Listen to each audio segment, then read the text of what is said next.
Hello everyone, welcome to Socialized. So for the past 2 weeks, we've been talking about the Democratic side of the Tennessee gubernatorial race. Speaking of, I feel that we need to brand this thing. I'm currently considering Bye Bye Billy or What Happens, the sequel, but we'll let that one rest until next week. So sadly, we must move on from the Democratic side, because we've covered it all. There's just two of them after all, Craig and Carl.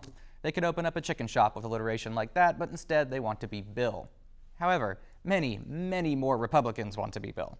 And we're going to try to cover all of them. We're going to try to make it more fun, too. So I picked a softball and decided to go after May Beavers first. May Beavers, if you are blissfully unfamiliar, is a state senator from Middle Tennessee.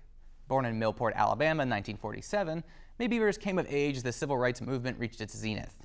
But she seems to have taken very little of its lessons to heart. So look, May Beavers is a bad, bad person. It's not just that she is conservative, and she is conservative. Indeed, she was ranked as the second most conservative state senator in Tennessee by the Sunlight Foundation.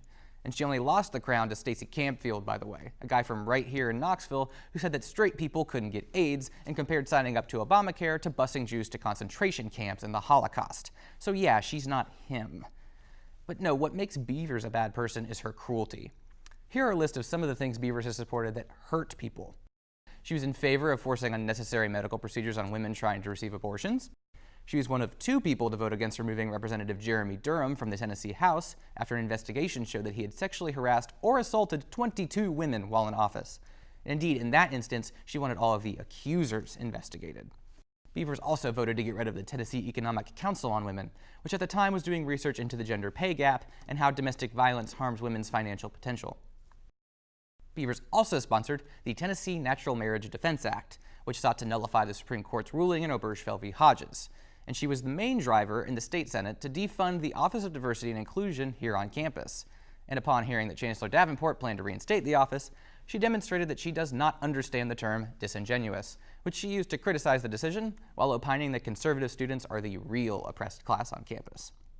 She also went on this weird tirade about how the Pride Center has stolen the term pride from the Pride of the Southland Marching Band, which I think is a surprise to both the center, the band, and the 102,455 people who show up and watch them on Saturdays. So I think we've made it fairly clear now. May Beavers is a bad person. She advocates for positions that are as far away from compassionate conservatism as her own ideas are from logic. She should not be governor of Tennessee, and thankfully she probably won't. Beavers got absolutely demolished in fundraising during the first month of her campaign, raising just $36,000 from barely over 40 donors. By comparison, Carl Dean raised $1.2 million. But, maybe Beavers is just being consistent, though. After all, she found $450,000 to be entirely too much money to spend on making minority students feel welcome on campus. And I would imagine, then, that she thinks $36,000 is just the right amount to make her feel welcome in Tennessee. Thanks for watching.